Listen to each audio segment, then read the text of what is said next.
Hello, everyone. We were just at 100 participants, so I said that was a good time to kick off, but then someone left, so a bit awkward. Anyway, I think that we have waited long enough. If anyone comes in shortly, that's no problem. But we better kick off. Just quickly. Can everyone hear okay? A couple thumbs up in your cameras if that's okay. Yeah, perfect. So we will start first by just kind of explaining how this is all going to happen. I'm sure this is obviously different for everyone, but we'll explain how we're planning on doing this. Hopefully it'll all go well, and we'll do our final CRC like this, and hopefully that one won't have any bumps. But if there's a couple issues with this, we're just going to have to roll with the punches. Firstly, I'll just explain how we're planning to do this. I'm going to kick off the meeting, and we'll go through the agenda as normal. You are all muted at the moment, so you can't, you can't speak, and the chat, you can't talk to everyone in it. If you do type a message in the chat, the three hosts, myself, Podsheen, and Katie Faye will see the message. So if you want to relay something to us that maybe, I don't know, we should know, do put it in there. The way that we're going to work this is I will, whenever someone needs to speak, I will unmute them, if they're proposing a motion. If someone is proposing a motion or giving an update or whatever, and you want to ask a question or have some input, what you will want to do is you'll go into participants, that is at the bottom of your screen, and you will see that there are a number of options there. One of them is to raise your hand. If you raise your hand, I will see it on my screen, and I will unmute you and allow you to ask your question. We don't want people asking questions in chat if possible, but if your mic doesn't work, just message me and I will read your question out for the speaker.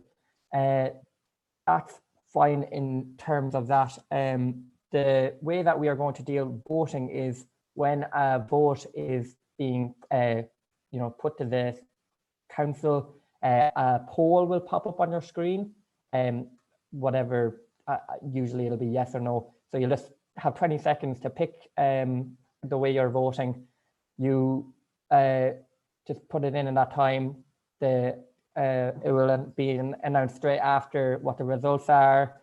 It should all work, no problem. I'll explain it all as we go along, but it seems to be fairly self-explanatory. So I think we can kick off if everyone's ready to go. So the first item that we have on our agenda, as you can see on your screen, are the minutes and matters arising. First of all, if anyone has any questions relating to the minutes, could you please raise your hand in the participants?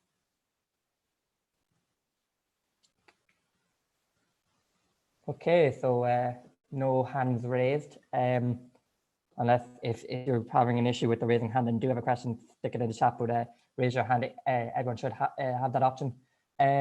Okay, we will now go to a vote on the minutes.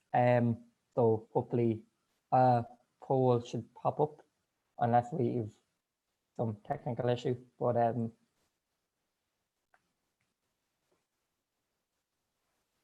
just see.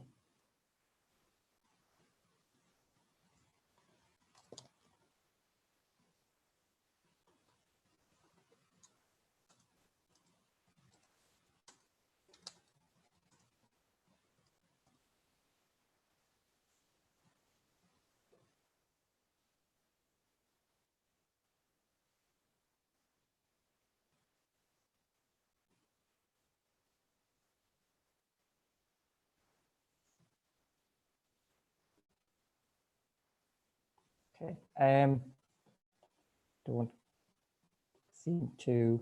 Okay, just give us a second.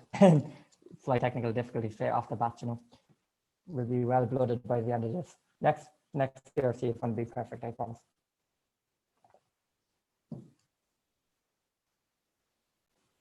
In a couple of moments, we should Okay, what we'll do is we'll return to the minutes and we'll move on to the officer reports. Does anyone have questions relating to the officer reports? Please raise your hand if so.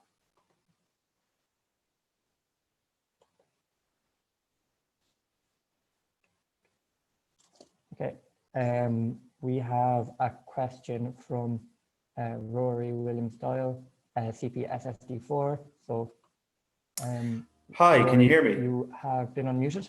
Can you? Perfect. Can you hear me? Yeah. Perfect. There's just two of the reports there that we just need access on. It just has the request access thing. So if someone could just fix that so we could read those, that would be great. Okay, I will look at that after the meeting and make sure everyone has access. Do you know which it is?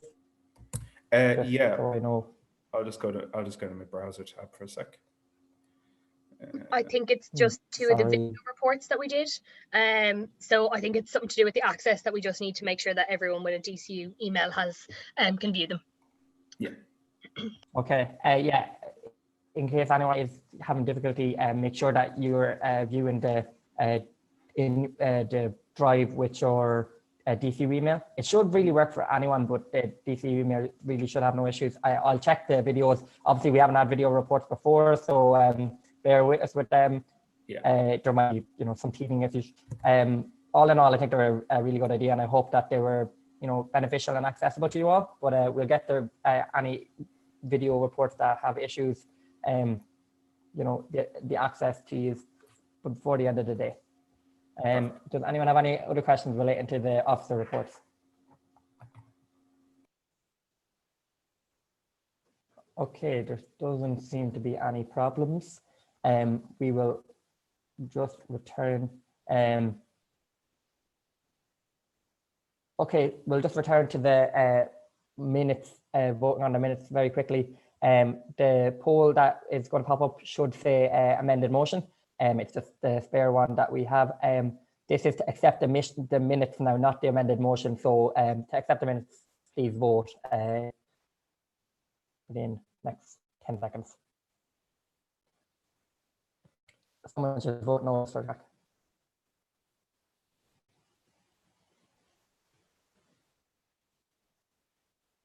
Okay, that's fine.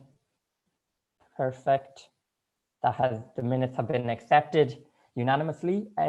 Moving on to President's update. I will, if the President could raise her hand so I can find her easily. Oh, sorry, we do have a raised hand. Let me just, Lawrence Cuff, you're unmuted. If you want to. For that thing because it didn't have the right heading on it.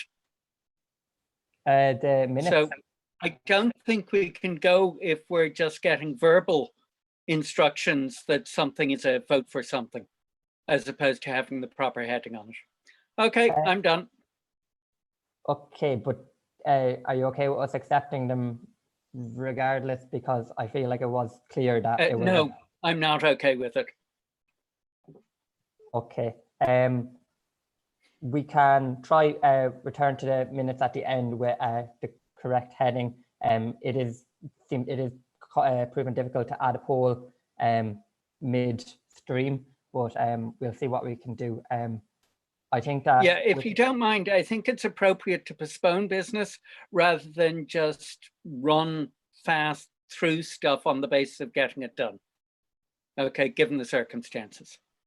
Okay, we will try and sort the issue. As I say, we haven't done this before, so there is just some teething issues. I hope you can bear with us, but we will try and sort everything out as best as we can by the end of this meeting.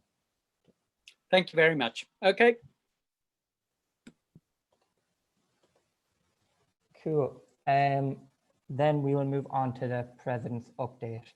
If I can just unmute the President. Yes, can you hear me? Yes.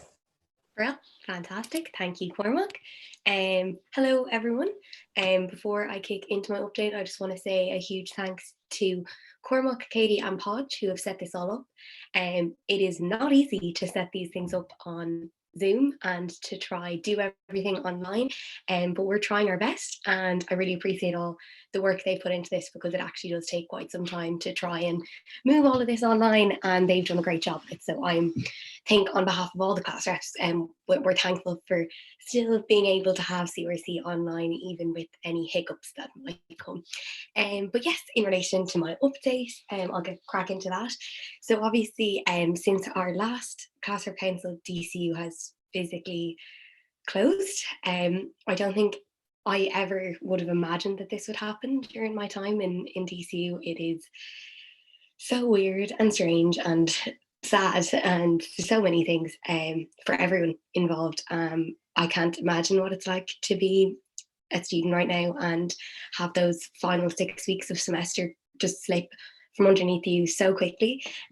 All the events, all the fun times that you have on campus, all just kind of gone really quickly. And I'm there with you. It's definitely hard. We're all just trying our best. So adjusting to that home life is a difficult one, and all I could say is don't be so hard on yourself. Just take every day that comes, try your best, and we'll all get there. In terms of kind of COVID things, I guess, before we closed, I had sat on 2 DCU COVID team meeting things. We didn't think it would come so soon, but DCU were really well prepared to move online, which is quite a difficult task. To move all teaching online isn't as simple as just popping a Zoom call and popping the lectures online. It takes quite a lot of hard effort and hard work, and they are definitely trying their best, like all of us are, in these really hard circumstances. We still have all of the supports available online, so counselling is still available online, career service, all of them staff are working from home and really, really trying. So that's great, and I'm glad that people still have the ability to work and learn and teach. One thing that's important to know as well for all of you is that the university have been keeping us very well in the loop in terms of any developments. So be that with Campus Res, when they were saying they're never going to, and tell a student that they have to leave. They'll always, this is some students' home, and we made that very clear to them, and they were quite nice about it. And the same with the refunds. When we turned around and said, students really need refunds, they gave refunds. I meet weekly. I'm just out of the meeting with Brian McGrath, our president, and Declan Raftery, who's our chief operations officer. So the 2 of them, really, any feedback I gave them, it's acted on really quickly to ensure that they know the issues that students are having and that they can best equip to them. At the moment, we're all waiting for Tuesday, April 7th, the big day that all of the assessments will be released to all of you, to what they look like. And in terms of what's been happening there, they are really trying to ensure that, to the best of DC's ability, no student will be disadvantaged for everything moving online. And so please know that they are working tirelessly day and night, all of the lecturers and the deans and all of the staff in DCU, to ensure that you are best supported in this. So if you're there'll be principles coming out that if you're doing your exam and the internet drops, that there are measures in place to ensure that you're not at a disadvantage for anything like that happening. So please just be assured that on Tuesday, when all of this comes out, I really hope that all of you will be happy with the measures that are in place. And I know that it's frustrating having to wait till then, but it's really important that they make sure that they've looked through everything so that you get the fairest experience, but also one that makes you graduate at the same level that any other student did on any other year. So that's kind of things with COVID at the moment. We are in regular contact with the university. They're trying their best, we're trying our best, yous are all trying your best, and yous are being brilliant. And so thank you so much for adapting to it and being so great about all of it. It's difficult, and ideally none of us would be in this situation, but unfortunately we are, and we just have to fortunately get through it, which I'm sure we all will. Then kind of aside from COVID things, maybe just some other things to update everyone on in my update. The elections obviously happened since our last class rep council. So a huge congrats to the team that will be incoming for next year. So that's brilliant that the 5 full-time and also all the part-time officers got elected. And I know that they'll do a great job. And also a huge well done to absolutely everyone who ran. It was a fantastic election season. The campaigns were phenomenal. People put their heart and soul into it, and win or lose, I think everyone should be proud of themselves. And we also passed the 2 referenda, so we're still in USI, and our constitution has been reviewed. So well done to everyone who was involved in those 2. That was fantastic. And 2 last things, just on a more kind of positive note, would be the Clear the Head campaign that we ran this week. So Darkness into Light unfortunately has been postponed due to the COVID, and Darkness into Light and Pieta House had tasked each venue with raising €500 to kind of try and fill that funding gap that they have at the moment. But as per usual, you guys in DCU have smashed that out of the park, and we've raised over €7,000 so far with the Clear the Head campaign. So huge well done anyone who shaved their head, chopped their head, chopped their hair. It was fantastic, and I think I for me anyway, it was great to watch it, and kind of I wasn't thinking of COVID for 2 hours, just watching people have some fun and have a laugh. So that was brilliant.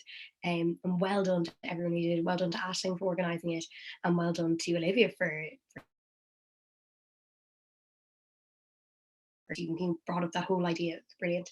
And the last one would be just a huge congratulations to any of the award winners from last night, or any of the nominees. The Clubs and Socks Awards last night were held online through Zoom, and it was yet again another time that I forgot that the COVID was a thing. I was just having a laugh, and it was brilliant to see all of the spirit and the positivity encapsulated through video of all of our vibrant clubs and socks. So huge, fantastic well done to everyone who received an award, and all the nominees, and everyone who's involved in that. Fantastic. But yes, I will open the floor to any questions. That's enough for me talking. Yes, so if anyone has any questions, just raise the hand. I will unmute you and you can ask the president questions. I'm unmuting. Sorry, did someone hand go back down there? Okay, I'm going to unmute Niamh Cunningham. Can you make sure to say your name and course code once I unmute you, just for the secretary's minutes, please? Yeah, it's Niamh Cunningham, EPLYA4. You just brought up there about the DCU on campus, how like they're being looked after and everything. Are the SU going to take a stance on helping the students, say in Shinowan Hall, Shinowan Square and Gateway? I know as far as Shinowan Square is concerned, they've got little to no communication at all, let alone any clear instructions on what's happening with, say, if they don't get access to their stuff by the time the lease is up due to lockdown restrictions, anything like refunds like that. The only kind of message they're giving is that they have not made a decision, and it's leaving a lot of students in limbo and kind of worried.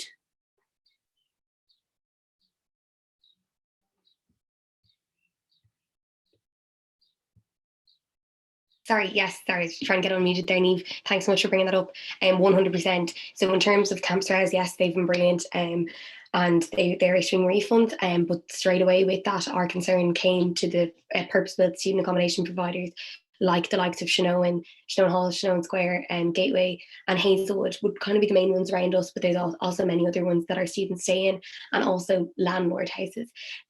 So what we've done is we've made contact with Gateway and both of the Shinowans and Hazelwood at the moment, requesting that all of them give a refund. We are yet to hear back from any of them. Gateway did send a response that they're not in a position to give refunds at the moment, but they are in touch with us. But this is also an issue on a national level. This unfortunately isn't just an issue for us students here in DCU, and USI have been working with us on that. There was a petition launched just yesterday and the day before, encouraging all of the purpose-built student accommodation providers to give refunds to the students because they really need them. It's completely unfair. You were not living there. And that issue as well, Niamh, completely of if there's a lockdown implemented and you need to get your stuff and you can't go up and get it, that's a worry. Some of the private providers have come back since USI released that statement saying that they are not in a position to give refunds due to the fact that they have paid out all of their bills for the rest of the year, regardless of students being here or not. So the USI have then gone back and kind of looking at the government if they could help them or not in being able to provide these refunds. So it's an ongoing issue. We're really aware of it. We're really trying, and we're trying to get more kind of traction on it. We have reached out to them, but we will be reaching out to them again and flagging all of these issues. But for the time being, just know that we 100% wish that you guys could get refunds, and we're trying our best in communicating that to them as well. That's great, thanks. Maybe even just send an email out to the students knowing that the SU is working on it, because I think for a lot of students they feel like they're kind of left in limbo and they don't have that support. So even just the email saying that you've made contact might really help students. We can pop that into our newsletter and pop it on social media as well to let them know that we're working on that side as well for them. Brilliant, thanks for bringing that up. Perfect, thank you. Thanks, Niamh.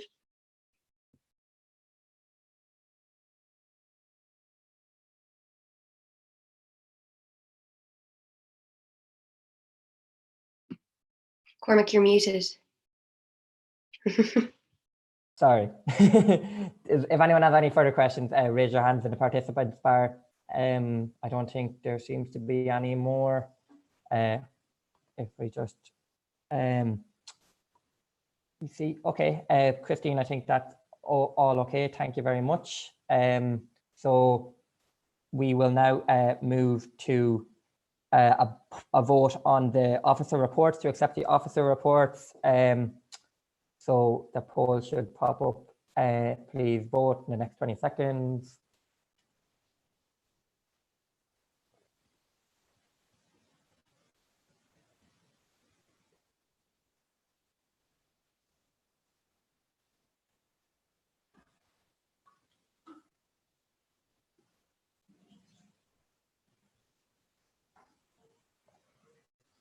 Okay, perfect. Those have been accepted unanimously. We're now able to move back to the minutes. So we're now going to have the right vote in the minutes with the right heading. If you could all vote in the next 20 seconds.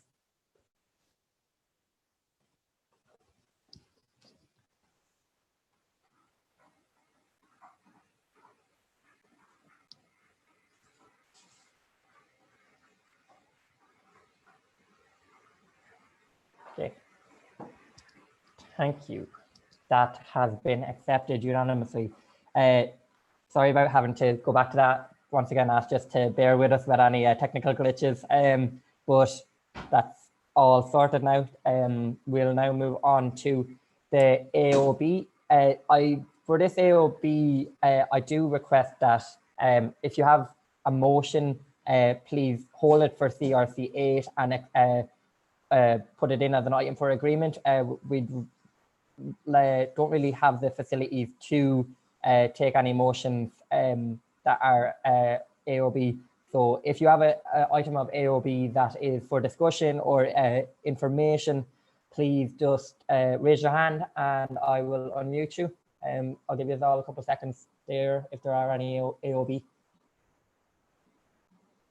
Okay. I am unmuting Ben McMahon. Ben, name and course code, please. Hey Cormac, Ben McMahon, CPSD 4. I just think it's worth trying to come up with, I know it's obviously not doable for this one because of the hot and wet kind of situation. Sorry, Ben. We'll come back to it at the end, but if you just want to basically give me the gist, a couple of words, and we can have a discussion at the end. Yeah, I was just going to say it'd be worth having some strategy in place to do procedure motions for stuff like procedure motions for sure, because whatever about emergency motions and stuff, it's just maybe to come up with something for the next one, and to involve all the class reps instead of putting the pressure on you guys. So there's kind of like a. Okay, yeah, that's grand. We will discuss that at the end. Thanks, Ben. I'm just going to mute you again now. Oh, yeah, thank you. Jimmy Barry Murphy, name and course code, please. Jimmy Barry Murphy, SE3. As of a few weeks ago, I don't know if it's changed since. Schedule A on the website. Sorry again, Christine, and whoever is responsible. Cool, thank you, Jimmy. You really are going for the clean sweep with the AOB. I respect the hustle. Thank you. We'll return to that. Okay. Any final AOB before we move on? Cool. I think that we're good there. So we will move on to our first item for agreement. It is the no detriment policy motion, and it'll be presented by Owen Crossan, I believe, unless someone else wants to raise their hand in the thing, and I'll unmute them.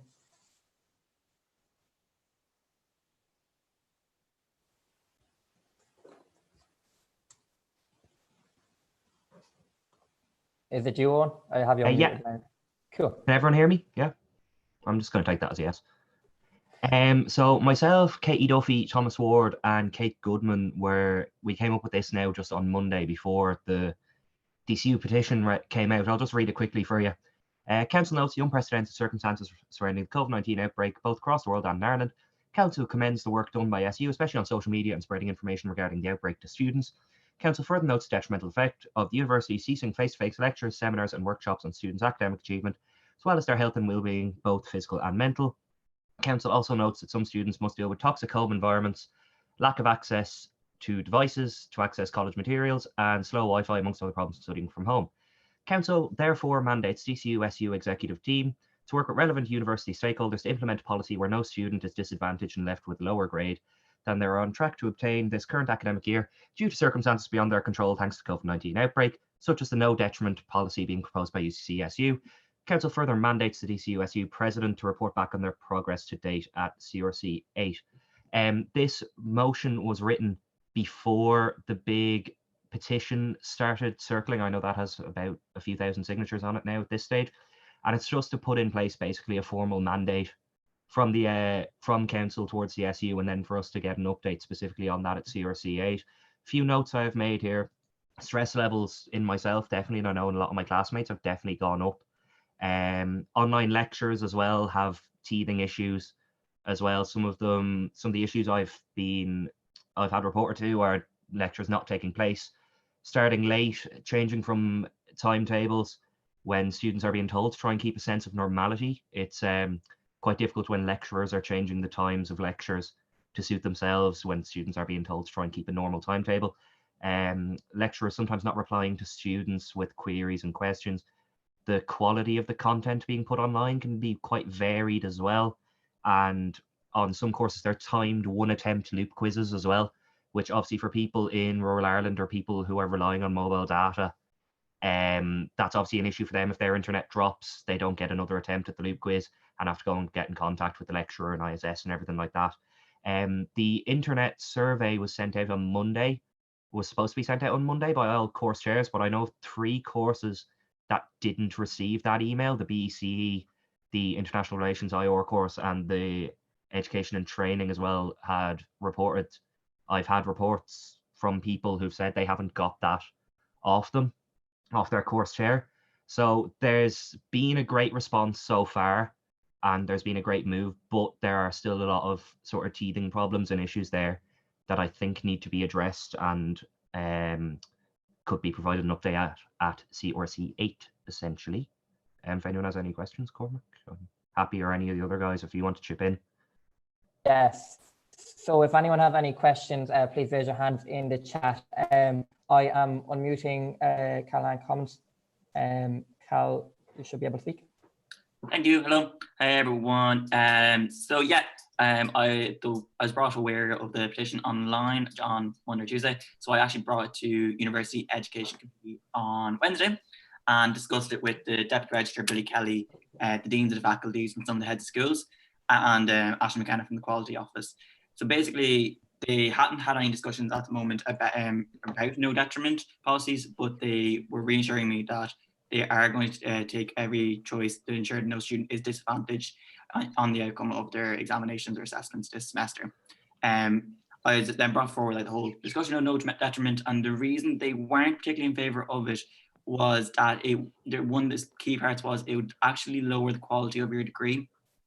So basically, it would downgrade essentially. So anyone going for a job next year that's graduating, if you're a 2020 graduate, you'd be a COVID-19 graduate, and they know that your degree was lessened essentially because this policy would be applied, and they would go for a graduate from previous years. So it actually wouldn't be the most appropriate for your own kind of employment prospects afterwards, which was one of their main concerns.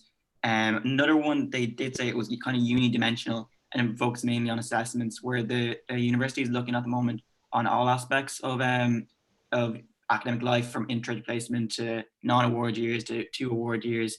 So they are looking at a lot broader kind of approach, and they kind of just gave me the reassurance that we haven't put anything in place yet, but the reason for that is because they want to put in place all the replacement assessments, which will be going out online on the 7th of April. And they said once that comes out, we can then have discussions about no detriment, if you want to call it that, and what kind of has to be put in place to ensure that no one's disadvantaged. But they gave me the uttermost assurance that no student will be disadvantaged. But they probably won't be taking a form of a policy in DCU. It's probably the main thing. Also been in contact with USI, and USI been in contact with QQI, which is the Quality Qualifications Ireland.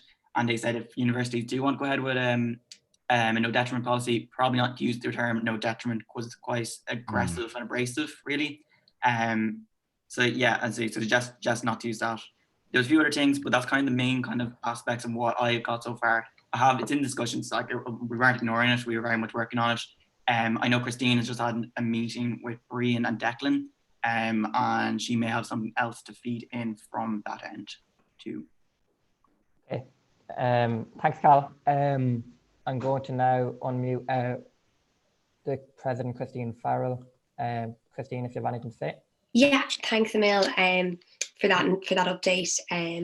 Cal and Owen for bringing it. Yeah, so I guess what Cal was saying there, just in terms of update from when I was speaking to Brian, he's aware of no detriment, as Cal kind of touched on.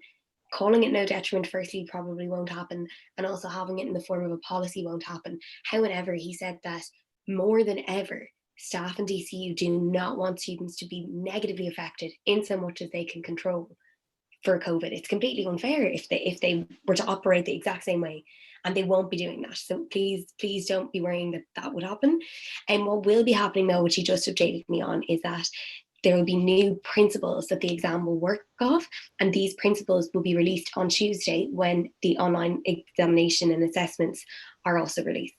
And what I would suggest to council would be that we wait till Tuesday, look at those principles and see what feedback we can give the university on changing those, instead of kind of preempting them with this no detriment, and it doesn't have any specifics and probably isn't the best wording that we could use going forward. But what I would suggest is that we wait until the next CRC to have a look at this, look at the principles that DCU has put up, and then challenge them after that if we have any issues, because I think that might just be a better way of handling this. But also just on a second point that you brought up, the internet survey there as well, Owen, and just to let you know, I will feed that back that those courses didn't get it, and I'm sorry to hear that they didn't. There must have been some mix-up because everyone was supposed to get it, so I'm not happy that they didn't get it, but I will feed that back that they didn't get it.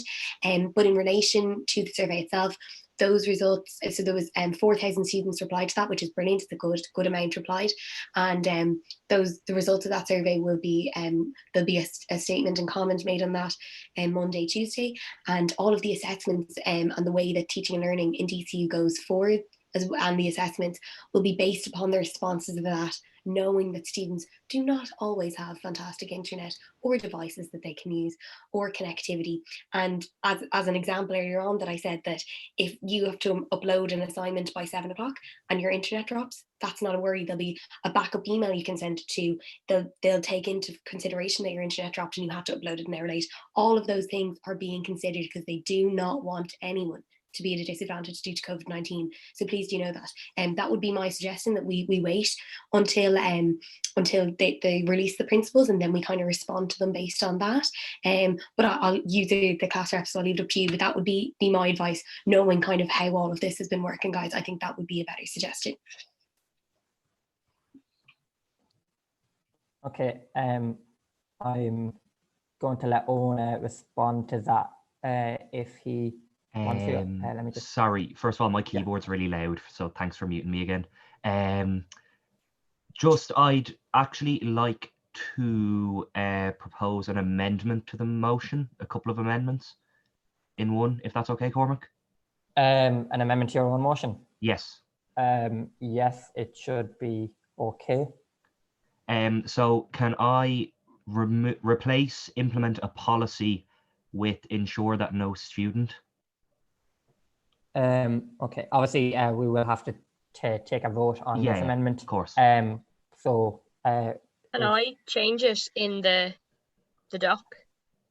I'd say just like copy and paste it down and do it and change it so the original one is still there, but so is the amendment, so we can see. Yeah, it's only in the mandate that's changed, so you need to so remove implement policy and just ensure that no student is disadvantaged. and then to completely remove the such as the no detriment to UCCSU part as well. Yep.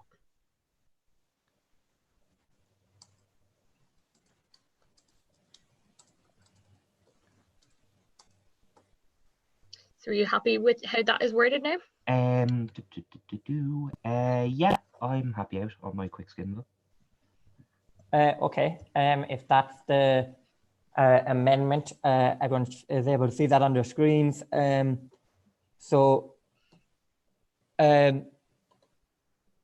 We will move to vote on that amendment, to accept the amendment. We're not voting on to accept the entire motion yet, just to amend it to say as Owen has suggested, and it is now on the screen. I'll give you all 30 seconds to just read the amendment, and then we'll pop up the poll. Okay.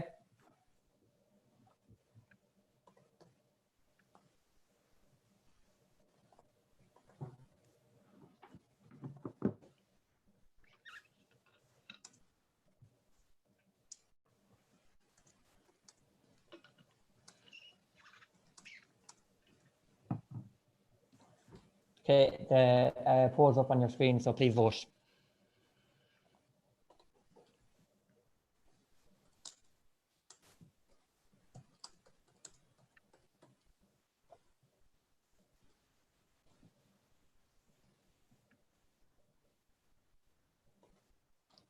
Okay, so we can finish that poll. The amendment has been accepted.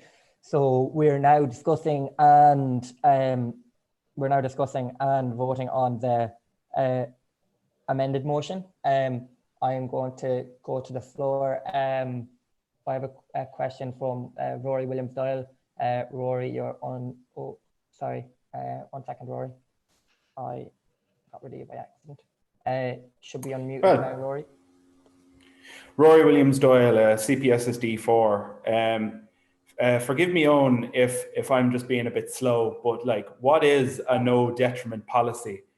Like, is the idea that I would somehow, you know, my average for the year is a first? Like, is the idea that no matter how I do in the exams, I'll still get a first? Like, what exactly is a no detriment policy? Okay. Owen, you can respond to that. That is the general idea that was proposed by the UCCSU motion, the UCCSU, that's really hard to say, petition, that a student would not be disadvantaged and left lower than where they are at pre-COVID-19 due to assessments being alternative and having a different study environment and everything like that because of the whole situation at the moment. Yeah, essentially that's it. That was my understanding of it anyway. Okay. Thank you. I'm now going to go to Jacob Byrne. Jacob, you should be unmuted.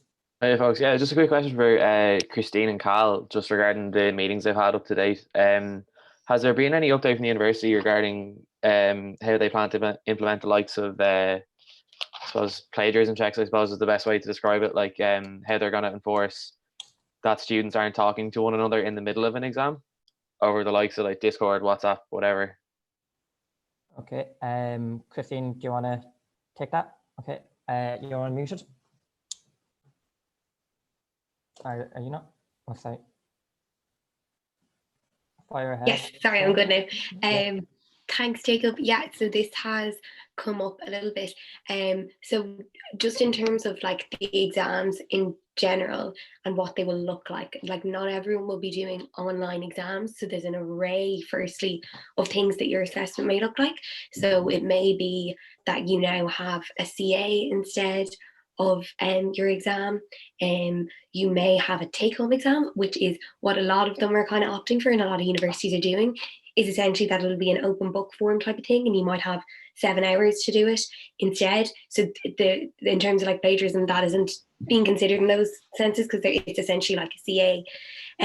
But there has, and I don't have a full answer to the question, to be honest with you, Jacob, there has been talks of, for the proportion of students that will have to do an online exam that is live essentially through software. Extra time will be given and all that, but that they're looking at software packages at the moment that ensure that academic integrity is there. So software packages that might block you from being able to use other tab windows in your browser when you're doing exams and whatnot. But as of the last meeting I had, there was no update on whether those packages were going to be used or what those packages exactly were, but they were all being looked into at the moment. Okay, thanks, Christine. Jacob, is that okay? Would you like to respond? Just thanks very much. No, thanks, Christine. Yeah, no, I was just that's what I was afraid of, I guess. Okay, I'm just going to let Cal. Cal, do you want to speak on this? Should I? Are you okay? I actually suppose add in. I think next week or the week after, I am actually on the Quality and Qualifications Ireland Academic Integrity Working Group, and there's going to be a discussion on that best practice of software and bits like that for universities to use during this time. Just to add that in. I can't give any more, but it's happening. Thanks, Cal. I now want to hear from Dean O'Reilly. Dean, name of course. Dean O'Reilly, BPY4. I basically just, as a follow-up from what Owen was talking about in terms of what exactly no detriment policy is, because I think this clarification is important. It's not about just providing your average, no matter what. Students are still required to pass their exams, they're still required to get a 40%, but essentially what it means is that your average won't be brought down by getting that 40%, and that if you do better than what your average is at the current standing, and that you are awarded that. But as long as students pass their exams at whatever level that is, then they are provided their average from everything up until before everything that's happening. I'd also just like to point out that I'm not necessarily sure that no detriment policy is the absolute best answer for all of this. I think this discussion is really important. But up until now, I haven't really heard anyone discuss anything around, let's say, the learning environments that students are in. So I've heard a lot of conversations around internet connectivity or whether or not someone has access to the internet and that sort of thing.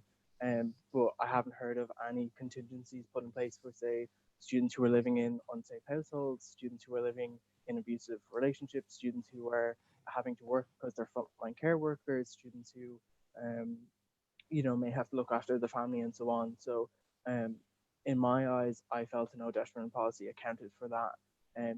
Whereas everything else I've heard mentioned so far hasn't really. So if it's not no detriment policy, that's fine. But I just want to make sure that there are contingencies put in place for those students. And that is something that the university is actually taking very seriously. Because my worry would be that that sort of thing kind of falls through the cracks because it's seen as that's an inevitability. Some students are just going to have hard lives and that's just life. But that's not an approach that I would hope anyone from the Students' Union or from DCU in general would hope to take. So if there's any update on that or just any response, I'd love to hear. Okay, thanks, Dean. Does anyone want to respond to that? That was. Thank you. Can you hear me? Yeah, bro. Thanks, Dean, for bringing that up. Sorry, I just didn't mention that earlier on, but 100% those conversations has been had. I was just using the examples that were kind of out there. Everyone knows about internet connectivity and it's a common used one. But 100%, like in my conversations, it has been like those what you've mentioned, so people that are living in toxic family homes or people that are living in unsuitable learning environments or unsuitable assessment environments, but also even streams broader than that someone who is going to be negatively affected by this in any way. So that also includes if someone does find themselves ill themselves or a family member is ill, or to the point even that really unfortunately that they suffer a loss due to the coronavirus. That is all 100% being considered and will be implemented in some way, shape or form. They're very looking at every possible option that could happen here. So definitely, and thanks for bringing that. Okay, thanks, Christine. Just going to move to Lawrence Cuff. Lawrence, name and course code, please. Lawrence Cuff, HDSD. I'm in the open education end of the university. Just making the point that while you might have software which would lock down the browser on a particular laptop, there's nothing to stop someone having their phone out or having another laptop. So I think solutions based on open assessment as opposed to trying to look for a technological fix should be the way to go. That's it. Okay, I'm done. Thank you, Lawrence. Yeah, I think Cal taking that on board. Thumbs up, yeah. Yeah, cool. So I'm going to take one last speaker, and then I think that will be okay to move on. So Kate Goodman, if you want to fire Hi ahead. guys, Kate Goodman, AMPS3. I just kind of have two comments, if that's okay. So my first comment is that I know that decisions are going to be made off the response of the survey sent out by course heads. I just kind of want to make the point that the majority of students that did fill out the survey, and I know it was 4,000 students, which is a great response. I think students that are experiencing difficulties with internet access will not be more than likely to fill out the survey. So I think when looking at the results of that survey, the fact that students struggling with internet access are less likely to have filled out that survey, I think that should just be considered. And then my second point, just on the fact that I know the university is concerned that the degree might be considered not less wordy, but I don't know how to use the correct word, but that it will be a COVID-19 degree. I think that final year students are a big portion of the students that signed the petition, and the petition has 2,600 votes. I think they really are very concerned, and I do understand the university's concerns about the degree being not as recognised as much, but I think students' concerns should be recognised as well. So yeah, that's me. Thanks, Kate. Okay, I want to just go to Owen for final remarks, and then I do want to put this to a vote. So, Owen, if you want to say anything. Just quickly as I can, yeah. I'm obviously in favour of the motion, and I think it'd be good as well just to get a formal update then at CRC 8 as well, which the mandate includes. So yeah, not to waste any more time, please vote in favour of the motion. That's pretty much it. Okay, thanks, Owen. I want to say if anyone wants to speak against the motion and say why not to vote for it, please raise your hand in the chat. Christine, will I unmute you? Thanks, Cormac. Sorry, it's not that I'm against no detriment and disadvantaging students in no way, shape or form. Am I saying that? I just think we could be a better use of all of the class reps and all of our voices and our representation would be to postpone this motion until CRC 8 and look back at what DCU's principles are and then amend them. Because right now we're already doing what this motion is saying, so it's a little bit pointless. But if we postponed it to CRC 8, had a discussion around it, then in terms of what the university had put out and made amendments and comments on that, I think it'd be a lot more useful and a lot better. And so that is, I would say, if we could postpone this motion, that is what I would be going for. Okay, thank you, Christine. I think that we can now move to voting on the motion. So we can get the poll up. We're voting on the motion that has been amended. So the motion that is now on your screen, vote yes if you're in favour of the motion and no if you're against, very simply.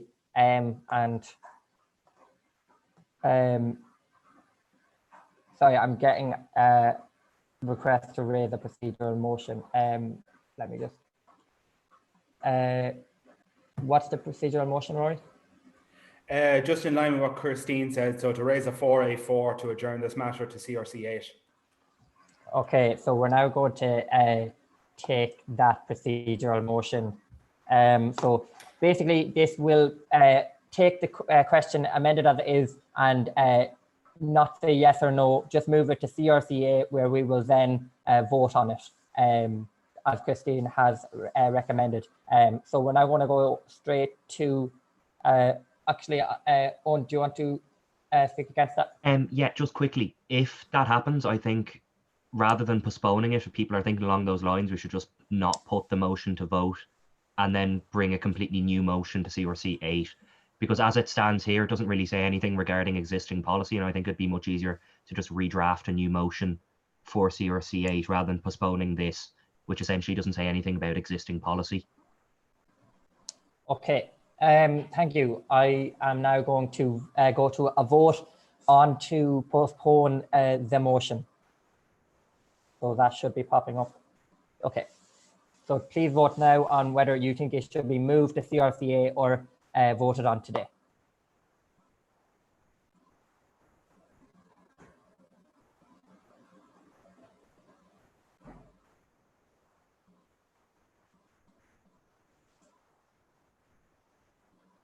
Okay, thank you.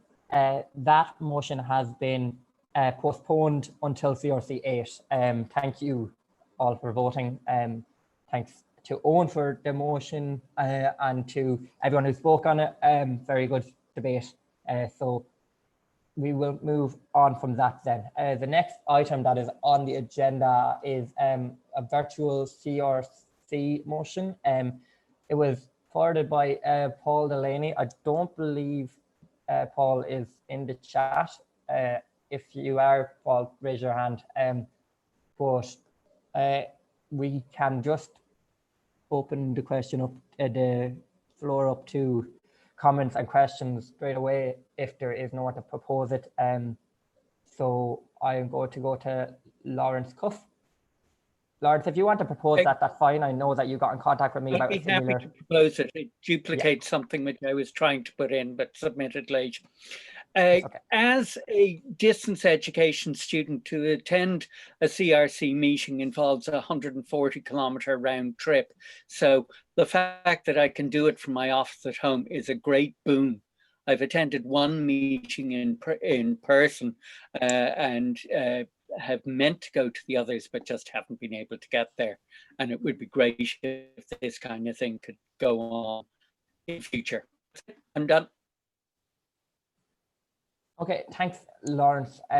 So if we can move to other speakers, Ben McMahon, name of course, please.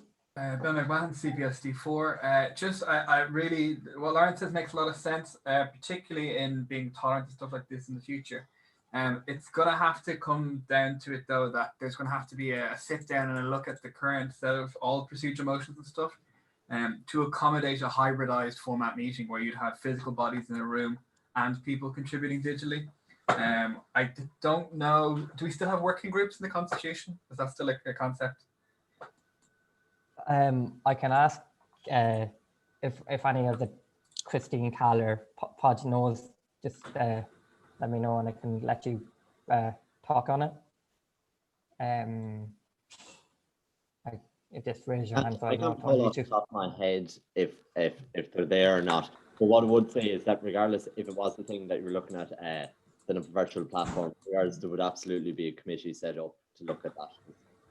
That'd be just the logical next step to make sure that it runs right and correct and by the book, and everybody gets to participate and accessible to everybody, but also that it's done properly and that only class reps are voting where they should be voting, but also that ordinary students who are not reps can still attend but they can't vote. So there'd absolutely be a committee that would look at that. Can I input? Obviously, this is something that we were looking into all year, and this seems to be going fantastic, our current online CRC. So definitely, obviously, our next CRC will be a virtual Zoom as well. But it means that, so coming to next September, that the new SU team will have the whole summer to kind of look into all of that and how you would do a hybrid system. We had looked into it before, using lecture rooms that have like the cameras and stuff that you can broadcast. So it's definitely a thing that I think the SU want to take on. And I think this today shows that it can absolutely be done. It would just involve a lot of work, but I'm sure everyone is willing to put that work in. Yeah, thanks, Katie and Paul. We've obviously put a good bit of work into this and it's going well. There is, will add difficulties when you're having some people in a room and some people online.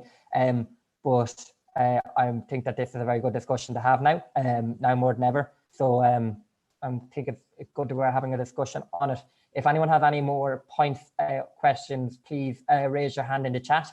Ben, do you want to reply to that? Yeah, that makes sense.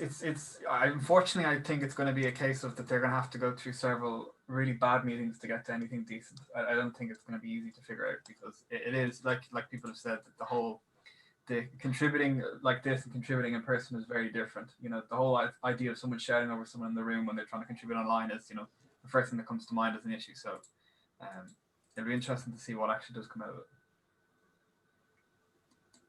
Okay, I'm going to open up the floor to Dean O'Reilly. Dean, name and course code, please. Dean O'Reilly, BPY4. So I just wanted to commend the motion. I think it's a great idea. I know that the Students' Union have been looking at this for the last year, but I think today really shows that it's a possibility. Obviously, like Ben is talking about, there's going to be some teething problems looking at a hybrid between having a physical CRC and then also having people contribute online. But I don't think there's really any barrier in there that can't be overcome. And I'd also just like to point out that not only would something like this help students who are studying from distance, online students, and that sort of thing, but also commuter students. For example, myself, I usually wouldn't get home until maybe 10 o'clock on the nights where we have CRC, whereas with this, I could just have CRC playing on my phone as I'm walking to my bus, and then I could go home at any time, and also take CRC from home as well. So I only really see benefits in this. I don't really see many downsides at all. Cool, thanks, Dean. I'm now going to open the floor to Sean O'Hare. Name and course code, please. Hi, Sean O'Hare, EBF4. So yeah, no, just to add to, I suppose, what the previous people have been saying, it's also just important to consider that I suppose there's some students who aren't even in the country. Think of global business 3rd and 4th years. I'm in that course, and often a big problem for us is in our kind of host universities, it's hard to be heard properly with our concerns. And then obviously not being physically in DCU, it's kind of hard to get our concerns across in that sense as well. So I do kind of agree with Dean. I only see benefits. I think there's more to be gained than lost. Obviously it's a bit of work, but it's definitely something that will help a lot in regards to them kind of students who are often forgot about. Okay, thanks, Sean. So if anyone have any final points, just raise your hand in the chat. I'll give you 10 seconds. I need waiting music or like elevator music. Okay, we're going to go to Owen Crossan. Owen, name and course code. Owen Crossan, BEd 2. Just is there any point now in this, including a mandate, to form that working group at CRC 8?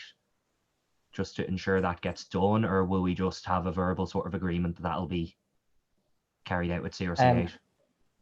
I'll just, as a point of information, read what the new constitution says about working groups. Forwarded to me by Owen Crossan. Thank you. Section 5.3 says the Class Representative Council has the power to propose and establish temporary working groups and define the terms of reference of such working groups, such as Constitutional Review Committee, etc.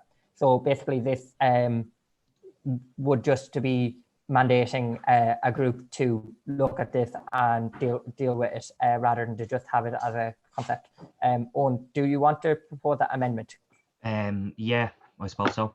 Okay, so the amendment is to leave that as it is and add the council mandates that a working group be established at CRC 8 of 2019-2020 to deal with this issue. To complete this mandate. Yeah, I suppose. Sorry, taking off the cuff. But so basically the motion as it is would stay, and there would just be an added part that would mandate a working group to be So council formed. mandates. That a working group be formed at CRC8 to address this issue. Staff- Examine this issue. Examine, Perhaps. yes. Thanks, education convener Josh Malone for that wording. Council mandates that a working group be formed at CRC 8 to examine this issue. Is that all right? I'm just going to go to Dean O'Reilly. Dean.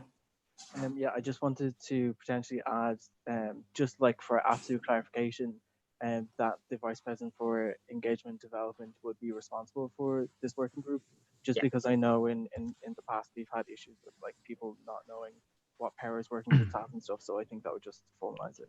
Yeah, I'm Okay, happy Owen. to. That's up to Owen, who's proposing consisting of the CRC chair, Vice President for Engagement and Development, and a number of class representatives. Yeah. Okay. So you're happy with that wording for the amendment? Is that okay with you, Dean? Yeah, that's fine. Yeah.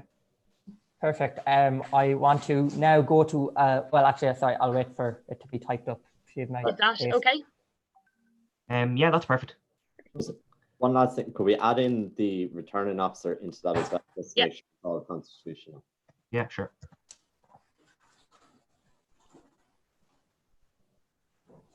Okay. Please read the motion that is now on your screen. So the what we are voting on now is to accept the amendment, to move it from just top bit to the entire motion, including the amendment. So I just want to go to Sinead Whelan quickly. Hey, just really quickly, should the mandate include something about the VP for citizenship and community or whatever it is as per the new constitution, if it's next year's working group? The new The constitution. Sabbats are still as per the old constitution next year, so that working group will realistically be end of life by the time the new statical positions are in. No problem. Exactly. So thanks, Sinead. Yeah, it'll still be engagement and development as of next year. So we probably will stick with engagement and development. Thanks, Sinead. So we will now move to voting on that amendment. If that will pop up very shortly, please vote in the next 20 seconds to accept the amendment to the motion.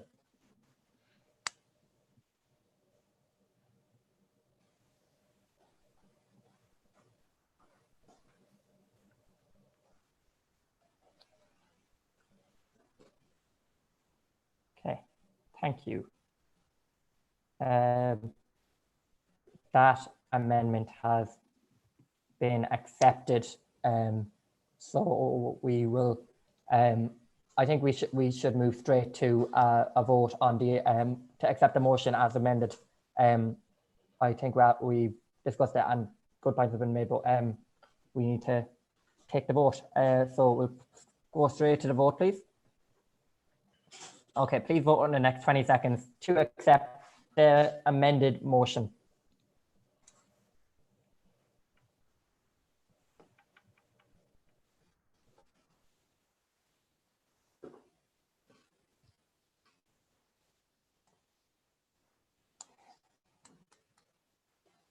Okay, that has been accepted. Well done to the people that put forward this motion. It's a very important thing. As a CRC chair, I'm glad that I don't have to be in charge of it. But no, it's a really good idea, and I hope it works out well, and that accessibility to CRC is really pushed on. So we're going to move straight on to the next motion, which is a motion on Shannon reform by Rory Williams-Doyle. Rory, I'll just unmute you now. You can there we go are. ahead, Rory. I don't know if I need to give my name and course code, but Rory Williams-Doyle, CPSSD 4 anyways. Hi guys, I hope you're all keeping safe and sane in these weird times. I just brought a motion again back in relation to Shannon reform to this CRC. So for those of you who weren't at the last CRC, basically I brought a similar motion to the last CRC. basically asking that the SU go off and lobby the government to get us added to the university panel in Shannon so that graduates of DCU would get to vote for some senators. But the kind of general feedback from the room was, while the spirit of the motion was good, class reps felt that we should be taking kind of a wider approach when tackling the issue of Shannon reform. We should be looking to aiming towards abolishing kind of the panel system, which is elitist in nature. And so I kind of went off then and I discussed with Cal and others who spoke against that particular motion on the day to kind of formulate this new motion. So I won't read through the thing because it's very long. I'll just kind of give a quick summary of the information behind the motion, and then I'll read the mandates. So basically, kind of after chatting to Cal, he pointed out to me that there was a report, the Manning report, which basically outlines kind of all of the reforms of the Shannon that are constitutionally permissible, that we should be advocating be legislated for by the Oireachtas. And USI already has a mandate to lobby for the full implementation of the Manning report. And so I outlined that in the motion. I also outlined that there was already a bill back in 2013 to specifically expand the electorate for the university panel to graduates of all higher education institutions. So basically give the vote to all university grads rather than just having Trinity and NUI graduates vote for some senators. So I outline all that in there, and basically then if I are you able to scroll down to the, there we are, perfect. So I have then just the mandates at the end of this are: Council therefore mandates the Students' Union President to work with the USI and all other relevant bodies to lobby the government to reintroduce and enact the Shannon Electoral University Members Amendment Bill 2013 or similar legislation. Council further mandates the Students' Union President to work with the USI and all other relevant bodies to lobby the government for the full implementation of all recommendations outlined in the Manning report. And Council also mandates that the SU President provide an update regarding the lobbying work conducted as a result of the prior two mandates to this Class Representative Council at CRC4 of the 2020-2021 academic year. So basically, lobby for all HEI grads to get the vote for the university panel, lobby for the full implementation of the Manning report, which is in line with the mandate already passed at USI Congress, and give us an update on how that's going. Any questions, queries, concerns? Okay, thank you, Rory. We will go to Cal, who has his hand raised. Yep. No, so as Rory outlined there, he brought the motion the last time, and myself and himself, mainly him, worked on it afterwards to bring a new motion. I think this is perfect. It's in line with what USI is saying. It's in line with the Manning report, and there's another report there, I can't remember the name, but it's ideal essentially. So I would encourage you all to vote for this. The Shannon elections are actually on this week for any of you who didn't know. Very exciting. They really weren't. But Well, that's just like people like me and you that actually find that exciting. yeah, essentially. But yeah, no, it is really important, and it is. I raised the point the last time. There's some like TDs and county councillors who have 7 votes, able to vote in every single panel, and then there's people like us who can't vote in a single one. So it's just kind of to get rid of that elitism. So please do vote in favour of this. Thank you. Cool. If anyone else has points, please raise your hands. Okay. We don't seem to be having any queries or issues. If there's anything fine you'd like to say, Rory? No, I would. Well, other than just I hope that makes sense to everyone. I hope I'm being kind of clear and articulating myself, and that you all vote in favour of this motion. Thank you. Final chance to raise your hands, or if there's some issue, throw a message to me in the chat. Hold on. Yeah, we have a raised hand. Jimmy, you can speak. Name of course. Yeah. So Jimmy Barry Murphy, SE3. I haven't got a chance to look at what the Manning report recommends. Do you have just a quick overlook of what that is and what it entails? Yeah, so basically the Manning report kind of the scope for the Manning report was basically to look at this Shannon as an institution, look at it kind of with through the lens of making reforms to it without requiring a referendum. So all of the changes that's recommended in the report have to be current, constitutionally permissible under the current constitution, and basically kind of outline the reforms that would kind of take out this elitist nature. So some of the reforms outlined are obviously expanding the university panel franchise to all higher education graduates. As Cal said, you know, there is currently a situation where you can have former TDs and stuff who will have votes for every single panel, and other people might have one vote or no vote. So basically, to implement the principle of one person, one vote for Shannon panels. So basically, if you're voting for the university panel, you couldn't vote, say, then for the agricultural panel. It also encourages for the adoption of a popular franchise. So basically, to put 30 of the Senate seats to the popular vote, and other reforms along those lines, with the goal of retaining kind of the vocational nature of the Seanad. So kind of the idea behind an awful lot of the panels, say like the agricultural panels and stuff, is that, you know, you'd be attracting people with specific kind of expertise in agriculture to kind of talk and debate on those issues.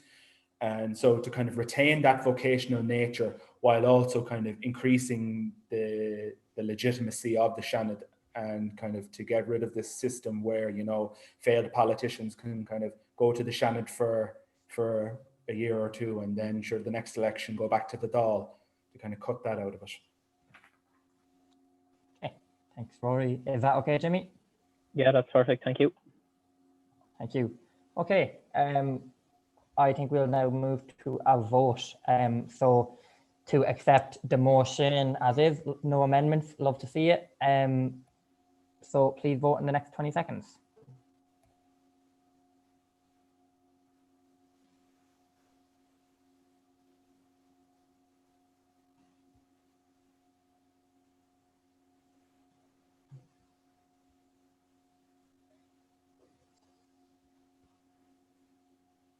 Okay, amazing. That motion has been passed.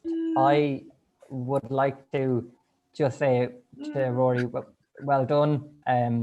First of all, to bring the motion for the last CRC, to take on board all the comments that you got, and to, you know, propose a motion that got the support of CRC.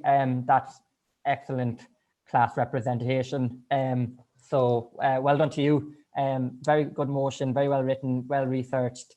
You know, excellent. And congratulations on passing it, and to everyone that helped give him guidance, except you, Cal. Stop dancing. Okay, so that is all the items for agreement that we have. We are going to move on to our item of information, which is about class rep elections. So Katie, you can take the Hello, screen. everybody. Yes, so class rep elections, you will have seen they went live someday this week. I have no comprehension of days or dates anymore. So they are open till next Thursday, the 10th of April. And then we're going to take the weekend to set up all the elections and stuff, and the actual elections themselves will be on the 15th and 16th of April. This is something we had been looking into kind of all year, and something we thought about was doing them at the end of the semester. The kind of reasoning behind that is that you have your reps ready to go when you start back in September. So if any like program board meetings are happening early, stuff like that, and you can kind of start planning your training and stuff that bit earlier. Which is just really handy, because the first couple of weeks of the semester are mental, and when you throw class rep elections in on top of that, it's just an absolute whirlwind. So it's going really well. We've loads of nominations in so far, a few little hiccups and things like little bits of oversight that we hadn't anticipated, but all very we've overcome that all. And yeah, so if anyone has any questions on kind of why we've chosen to do this, or any just questions about kind of the logistics of it all, feel free to shoot. I'm going to go to Sinead. Sinead, tell us your name and postcode for yourself. Sinead Whelan, SSCI 2. I completely understand like the spirit behind the motion to have everything ready to go, but I'm just wondering if it makes sense for all courses. Like, I'm in second year, and a lot of us don't really know yet what we're doing with our third year, whether we're on like Intra or Erasmus, if we're even going to get into third year, or there's students on our course like the year above us who are on Intra and Erasmus now, who will be in our course next year. And by doing it now, it doesn't give us the opportunity to get to know those students or anything, and give them the opportunity to get to know us when we'll be representing them next year, if that makes Yeah. sense.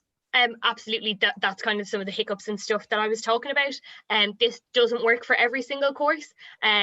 There's obviously, and then there's like certain like common entry science courses who actually don't know what course they will be in come September. So if it is an issue, that I might actually put an email out, or maybe pop it in the newsletter or something like that, but I'll talk to the guys about it, about getting in touch with different classes, and letting people let us know if it doesn't work for their class, because we will have to run all the first year elections in September, and like there's other ones that we can only do in September. So like there will be elections, some elections happening. Of course, if a class doesn't have a rep, and they will have to be elected in September. So it might just be that we talk to the different classes, and if it doesn't work for anyone, that is no problem. We can absolutely do it for them at the start of the next academic year. That's not an issue. Okay, perfect. Thank you. Thanks, Sinead. I'm going to go to Thomas Carrigan. Hi, Please. Thomas Carrigan, ME2. I'm just wondering about, so if there was the case that someone got elected as class rep, but then they failed their exams, therefore didn't graduate onto the next year along with the classmates that they're supposed to represent, what happens then? Yeah, so same again. So the kind of premise behind it all is having the majority of reps elected before the new academic year, but obviously that won't work in all cases. If someone doesn't get progressed to the next year, then we will just run a by-election and elect a new rep. It just means that the majority of work is done this side of the new academic year, so that there's just less for the Dylan, who'll be engagement and development next year, and Podge and stuff to do in those first few weeks of semester, because it is hectic. But there's all those options are in place to re-elect new reps if, say, a rep doesn't progress on to the next year. Okay, yeah, it makes sense. Okay, first of all, Thomas, great background, very socially responsible. We'll move on to Lawrence Cuff. Lawrence, name and course code, please. I just a fast one on this. I'm in HESD, which is open education course, which runs over 2 years. We don't actually physically meet on campus until maybe the 10th of October. And the first I knew about class reps was I got an email saying that my elected class rep was a name that I wasn't familiar with and who I didn't find in my course list. I felt quite disenfranchised by that, so I sent a grumpy letter to the student union and so on about it. I think groups like mine do need representation, particularly as it's a distance education course with a high fallout rate, and the people who disappear off the course actually need someone to kind of field their grumps. And I think moving the election to now disenfranchises the entire new class. Okay, yeah, that's me. Yeah, absolutely, Lawrence. That is, I suppose, some of the stuff we didn't take into account was those sort of situations. But if it is a thing that you would like your courses election to be done after everyone comes back, that's totally fine as well. We were just trying to get the majority of reps elected. Obviously, it just doesn't work for everyone like that, which is totally fine. It's the first time. We've tried to do it at the end of semester 2, just given the whole situation at the moment. But if you want to pop me an email, I can get onto your course and we can organise about doing it in the next academic year. Perfect. Thanks. Thanks, Lawrence. So Dean O'Reilly, name course code. Dean O'Reilly, BPY4. I just wanted to point out to anyone, if you are concerned about, say, for example, the elections being run at this side of the semester, say if you don't like anyone who's run for the position or whatever, it's still always a possibility for you all to vote for reopen nominations, which would essentially move the elections to the time in September. So just kind of reiterating that is an opportunity for anyone that, if you don't like any of the reps that are running, or if you think that the election will be better suited in September, you could just reopen nominations. Yeah, absolutely, Dean's right. If you're not happy with the people who are running, vote or reopen nominations, and your election will be done then in September. But would urge absolutely anyone, if you think your class's election shouldn't be run this side of the summer, please get on to me and we can organise something. There's a few classes who've already got on to me, and we have organised for theirs to be done at the start of the next academic year. So we are very much open to all suggestions, as this is the first time we're trying this. Thanks, Katie. Lawrence, is that okay? Perfect. Thank you. Perfect. So does anyone have any final issues, remarks, questions? Please raise your hand. Okay, Katie, I think that's good. Perfect. You happy? Yeah. Perfect. Okay, we will move on to our AOB, reaching the end. Okay, so the first item of AOB relating to procedural motions. Ben, so Ben, you've seen kind of how we're trying to deal with it. Do just raise your issue again and we can discuss it. Oh, sorry, Ben, I haven't unmuted you. How would you raise your issue? Okay, Should be good so to go. yeah, it's just I wanted to open kind of a discussion at the end to talk about how people think. We had a couple of procedure motions and stuff, and to see how they went, and to kind of like float discussion to try and work out how best to do it going forward. Okay, yes. So I want to have the discussion now. If anyone has any suggestions or whatever, basically the way that I see is working best. Podge, our returning officer, he's organised, a couple of polls in advance. Obviously, we didn't have a couple ready. Just didn't really know what was going to happen. But I think that we will have we'll have the option for every single procedural motion, so that if it is called, it's ready to go straight away. I think that will work, and that all that will need to happen is someone raises their hand and I give them the opportunity to speak, and they propose the motion. Do you have issues with that? Do you think that will work?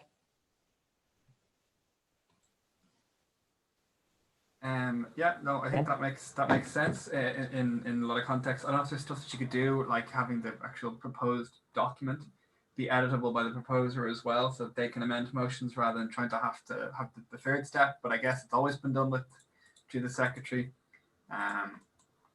There's a couple of other things that could be considered about the format, the way things are presented, so that again, if you have the hybrid meetings in future, how those things come up. Because do you then make everybody join the Zoom call in the meeting or not, and do the votes exclusively through Zoom? Or then do you have to have two separate tallies? And so there's just a couple of, I guess, other problems that naturally come up that will obviously will come up with experience, but you don't have to have your first class of council year hamstrung by that kind of stuff, because you normally have 201 issues and all the recurring issues that you need to then re-up again from the previous year. Okay, Katie, do you want to say? Yeah, just so it's obviously you all enrolled yourself in the class rep module, which was a super simple thing. Mark Lane from the TU literally set that up in 30 minutes for us the other day. And there's loads of different ways to vote on there. So I suppose what I'd be proposing if it was a hybrid would be that maybe some people are on Zoom, but you can do a voting option on there, similar to how our elections run on a loop module. So that is an option, but definitely the working group that we plan to set up at CRC 8 can work through, I suppose, all of these issues and yeah, try to get it all sorted. Okay, thank you, Katie. Rory Williams Doyle, name coursebook. Rory Williams Doyle, CPSSD 4. Just to chime in on that procedural motions point. Sorry if I'm not keeping up, I'm very tired. But the way I kind of raised my one there, Ben, was I literally just pinged SUCRC in the chat. Because obviously, that one there was about to go into a vote. So if you raise your hand after you've already called, right, I'm not taking any more questions, we're going to a vote, you might confuse someone raising their hand with wanting to raise a procedural motion. So I was thinking what you could really do is have a second person who's constantly unmuted, and whether it be Podge or someone, and just have them be the point of contact where you'd message Podge, say, I want to raise a procedural motion. Podge can just shout then, even though like just before you kind of dive into the question of, so-and-so wants to raise a procedural motion, and then you can go and mute them and resolve it. Okay. Just because you could end up with that situation where someone's raising their hand and you confuse it as kind of a late question as opposed to a procedural motion. Yeah, that's interesting.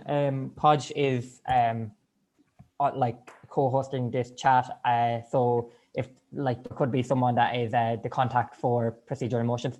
Just for anyone that doesn't kind of understand, I can say to go to a vote and stop discussion, but I have to take any procedural motion that is called.